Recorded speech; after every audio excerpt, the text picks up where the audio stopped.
alam sa salita ng Diyos.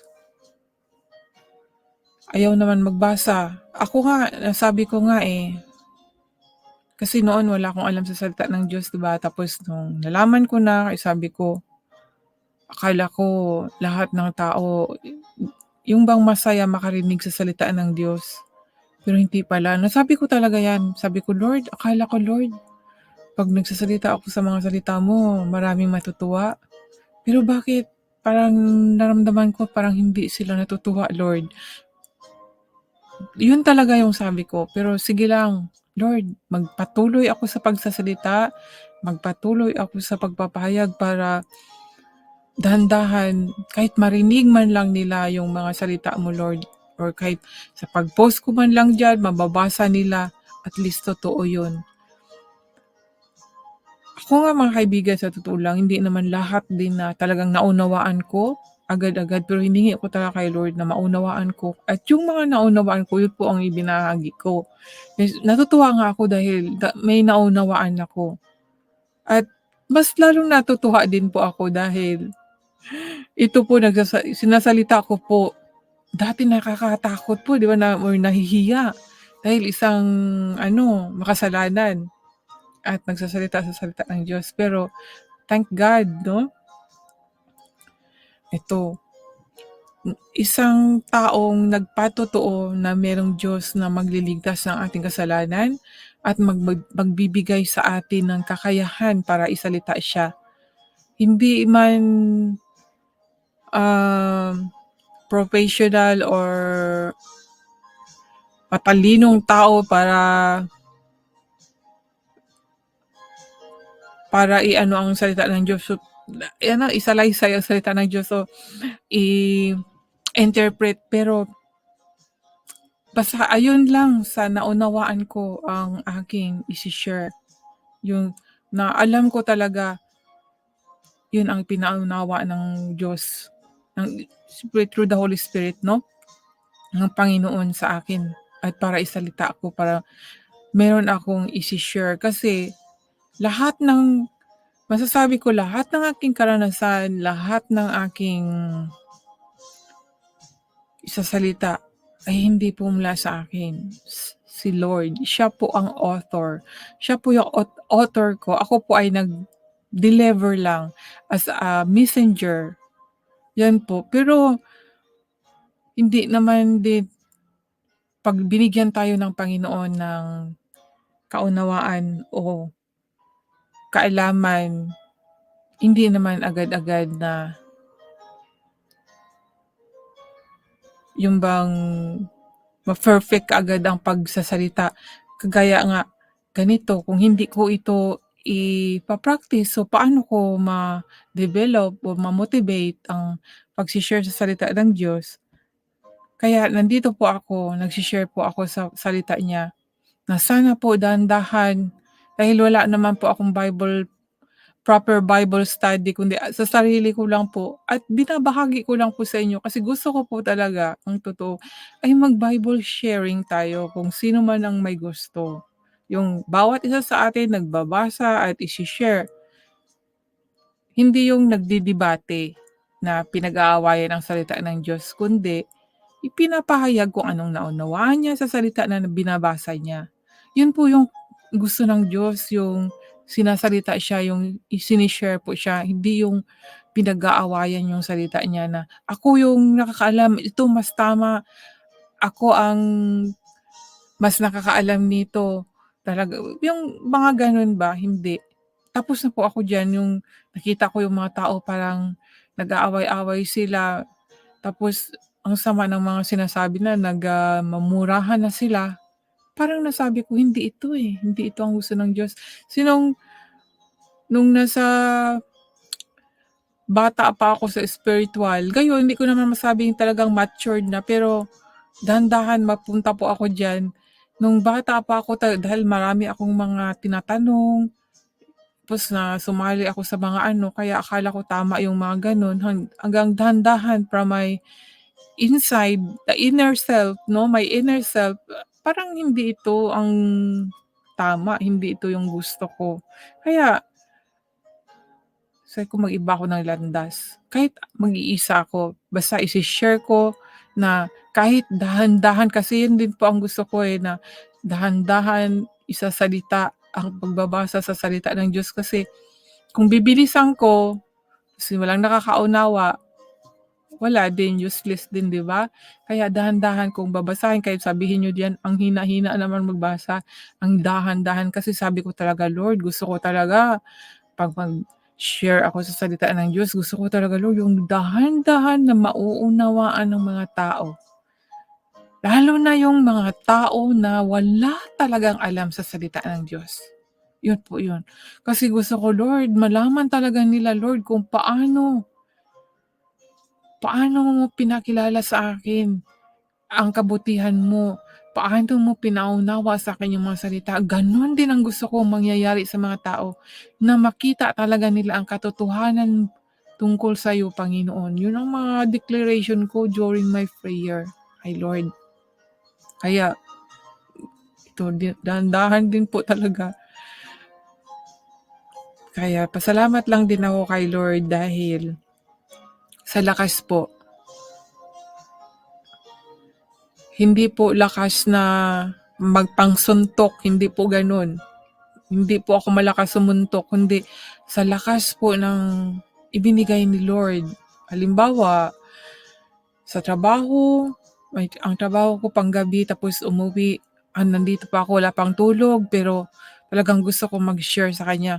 Iyan ang isa sa mga evidence na lakas na ibinigay ni Lord sa akin through the Holy Spirit para po mag-share sa kanyang mga salita.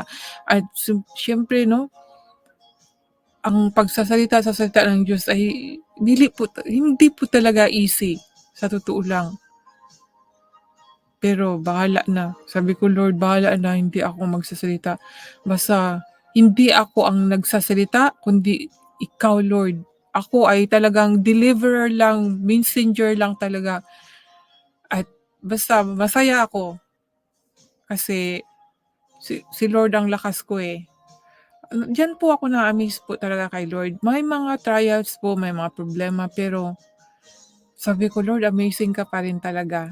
In another ways, yung mga trials na yun ay meron pong good things na nangyayari po. Naku, amazing po talaga. Basta something is amazing. Sa work ko po, yung dating mga kasamahan ko na hindi ko ka-close, ngayon dahan-dahan nag-close. Ibang-iba po talaga. And then, basta something, at saka yung kaaway ng Panginoon, nandyan po talaga palagi din. At ang gagawin po natin, ang ginagawa ko po, kasi it's my lesson din po yan eh. God give me also lesson, isi-share ko lang po sa inyo, na yung kaaway ng Diyos ay talagang nandyan po palagi. Ngayon, anong gagawin natin? Hindi po natin yan mumurahin. Kukontrolin po natin din ang ating sarili po mismo. Kung masama yung, halimbawa may kasama tayo na pangit yung ugaling pinakita sa atin, hindi po natin yan dapat awayin. Tayo po. Ako po kasi madali din po akong yung ugali ko dati pag kasi meron akong meron akong baga motto sa sarili na nagpapasensya ako, pero pag napupuno ako, lalabanan kita, hindi kita katatakutan. May gano'n din po ako dati. Pero ngayon po, alam niyo po, hiningi ko kay Lord na ayoko yung gano'n. Gusto ko yung always magpapakumbaba, na mawala yung bang yung may katapangan minsan. Palagi na lang humble and love. Kaya alam niyo po, yung in-apply ko po yan sa sarili ko. Kasi may application din diyan, hindi ka po puwedeng mag-pray ka lang, hingiin mo kay Lord, tapos hindi mo gagawin. Kasi susubukan ka rin kung ano yung pinagdasal mo, na yun ba ang gusto mo, ay susubukan ka rin, 'no? Ngayon may kasama kang pangit ang ugali, ngayon hiningi mo maging humble, tapos merong kasama ka pangit na ugaling pinakita sa'yo, tapos yun, ang humbleness, ng katapangan. So, wala yung sa prayer mo, walang application doon. So, dapat i-apply mo yun. alalahanin mo, "Ay, nag-pray pala ako kay Lord na maging humble." So, dapat magpakumbaba, hayaan na lang yung nagagalit na tao kasi wala ka namang ginawang masama, eh. Kasi gano'n talaga yung kaaway ng Diyos ay nagpapakita din po talaga ng gilas. Kaya control po natin sa sarili natin, mga kaibigan. Kaya ang ginagawa ko po minsan, pinapakitaan ko ng mabuti pero walang effect.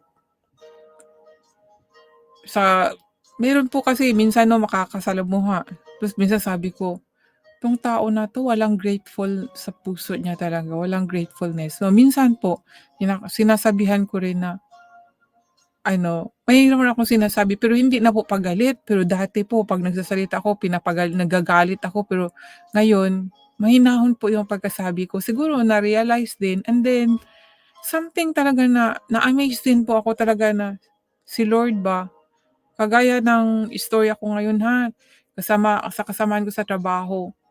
Hindi po talaga maganda yung ano niya, attitude niya sa akin, pero ako I always showed good good things 'no.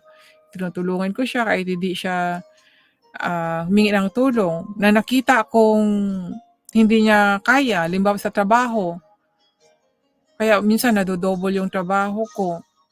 Pero nakikita ko nagte-thank you naman siya, pero pagka next day parang pangit na naman yung ugali niya, kaya sabi ko, "Bakit kaya gano'n?" Hindi man niya naisip na maganda naman yung mga pinakita ko.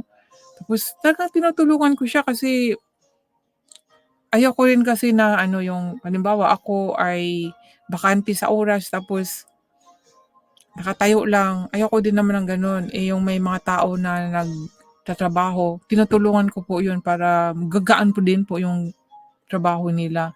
Eh, baka sa akin naman na ako sa time ko rin na baka hindi ko rin kaya ay hingi din ako ng tulong, at least hindi nakakahiya, 'di ba? Pero bakit may mga gano'n minsan nasabi ko, ba't may mga gano'ng tao na wala silang grateful sa kanilang puso? Tapos pinagdasal ko kay Lord, alam niyo po ba, nung pinagdasal ko kay Lord ang tao na 'to, nag-iba po siya ng ugali. Kaya do'n pa nakaka-amaze, 'di ba? Kaya 'yun ang work po talaga ay dasal. Dasal lang po natin.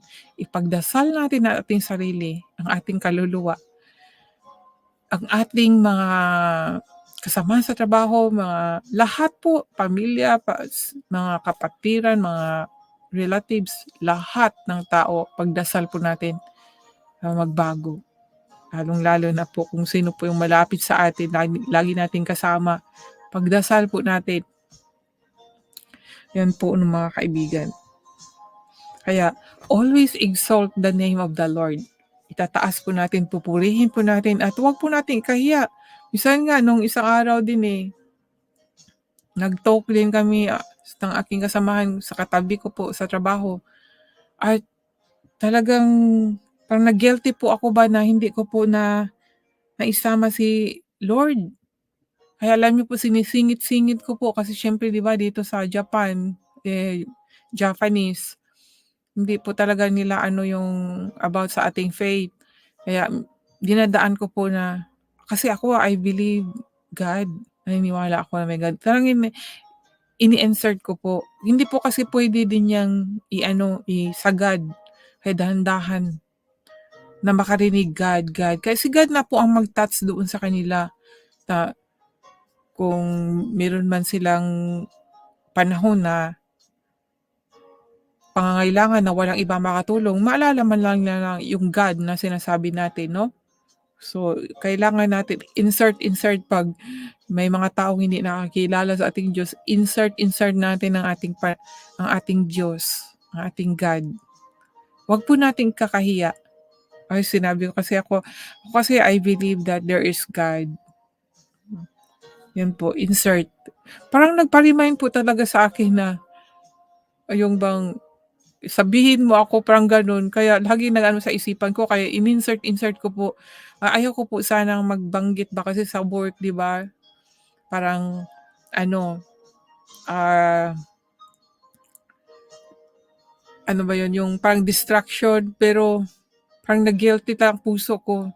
Sa isipan ko, God, parang talk God.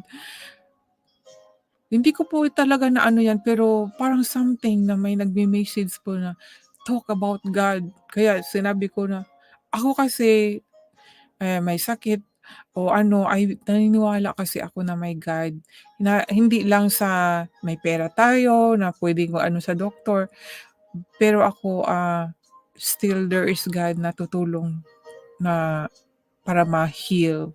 Yun po kasi ang aming pinag-usapan ay about po sa sakit. Kaya yun, 'no. Insert natin ang ating God. So ako po ay magpapaalam na at salamat po sa inyong lahat. At kung sino man ang makadaan sa video na 'to, sa live na 'to, ay sana po meron kayong natutunan sa aking ibinahagi po. At salamat po sa inyong lahat. God bless po sa inyo.